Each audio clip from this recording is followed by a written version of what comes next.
আমি যুবক মানুষ, এখন 33 বছর বয়স আমার। সারাদিন কোনো কাজ ছিল না, শুধু চিন্তা ছাড়া। তারপর রাত 9টা 10টার পরে আমি শুয়ে পড়তাম। আরে মুরব্বী মানুষের মাথার উপরে এতগুলো মামলা।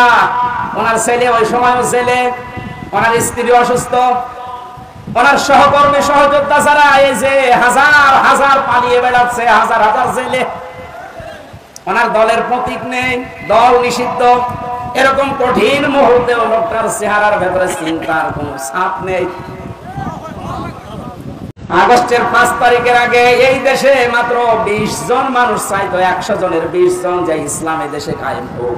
কিন্তু এই 25 দিনের মাথায় এখন অবস্থা এমন দাঁড়িয়েছে, এই দেশে এখন 100 জনের 35 জন মানুষ চাচ্ছে যে ইসলাম কায়েম হোক। এই সময়টা একটু চেটে দেন।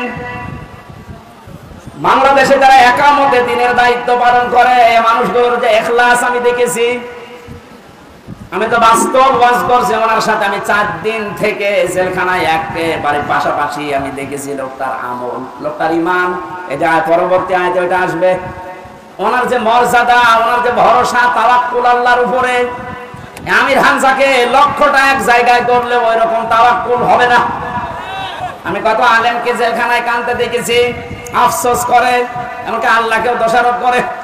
অথচ লোকটা একটা জেনারেল মানুষ, একটা ডাক্তার। কাদের সংস্পর্শে এসে কোন জায়গায় আল্লাহ পৌঁছিয়ে দিয়েছে তারে। আমি যে প্রথমে বলেছিলাম কেউ যদি জিন্দা ওলি দেখতে চান ওনার দিকে তাকাবেন, কারণ ওনার আমল, ওনার কাজ কারবার, অ্যাক্টিভিটিস, ইখলাস আমি নিজের কাছে থেকে 4 দিন দেখেছিলাম। আমি যুবক মানুষ, এখন 33 বছর বয়স আমার। সারাদিন কোনো কাজ ছিল না, শুধু চিন্তা ছাড়া। তারপর রাত 9টা 10টার পরে আমি শুয়ে পড়তাম। আরে মুরব্বী মানুষের মাথার উপরে এতগুলো মামলা। ওনার ছেলে ওই সময়ও ছেলে, ওনার স্ত্রী অসুস্থ, ওনার সহকর্মী সহযোদ্ধা ছাড়া এই যে হাজার হাজার পালিয়ে বেড়াচ্ছে, হাজার হাজার ছেলে। ওনার দলের প্রতীক নেই, দল নিষিদ্ধ। এরকম কঠিন মুহূর্তে লোকটার চেহারার ভেতরে চিন্তার কোনো ছাপ নেই। প্রতি সপ্তাহে 4টা 5টা করে হাজিরা দিয়ে দিয়ে এই যে 8-9 ঘন্টা গাড়িতে থাকা লাগতো। যখন জেলখানায় এসে পৌঁছাতো রাত 9:30 10টায়, তখন স্যার খাবার খাবেন না? আমার বলছে হামজা মোবাইল দিয়ে করবো কি? আমি কেন, আপনার সন্তান আছে, ছেলে, আপনার স্ত্রী অসুস্থ, আপনার দলের লোক সব পালিয়ে বেড়াচ্ছে, একটু খোঁজ নেবেন না? আমার যেটা শুনিয়েছে ওই কঠিন মুহূর্তে আমার বলছে হামজা আমার সন্তান সহ, স্ত্রী সহ, আমার সহকর্মী সহযোদ্ধাদেরকে আমি আল্লাহর হাতে রেখে এসেছি। আমার তো একেবারে পুরোপুরি বিশ্বাস ওই দিন থেকে যে ওনার এই তাওয়াক্কুলের কারণে এই 25 দিনে 20 থেকে 35-15% মানুষ ইসলামে আসা বেড়ে গেছে। এখানে সত্য পথে আহ্বান করলে আপনার অন্তত কিছু না থাকলেও কিন্তু বিবেক আছে। রিমান্ডে আমিও 10 দিন ছিলাম।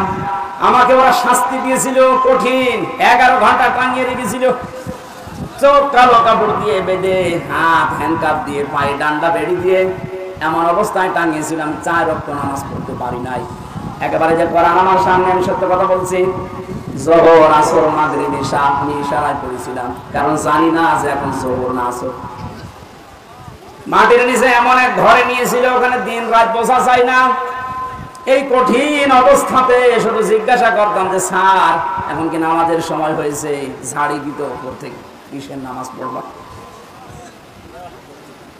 যে কয়টা অফিসার আমি দায়িত্বে পেয়েছি ও একটা এত খারাপ, এত জানোয়ার, আল্লাহর ভুল ধরতো।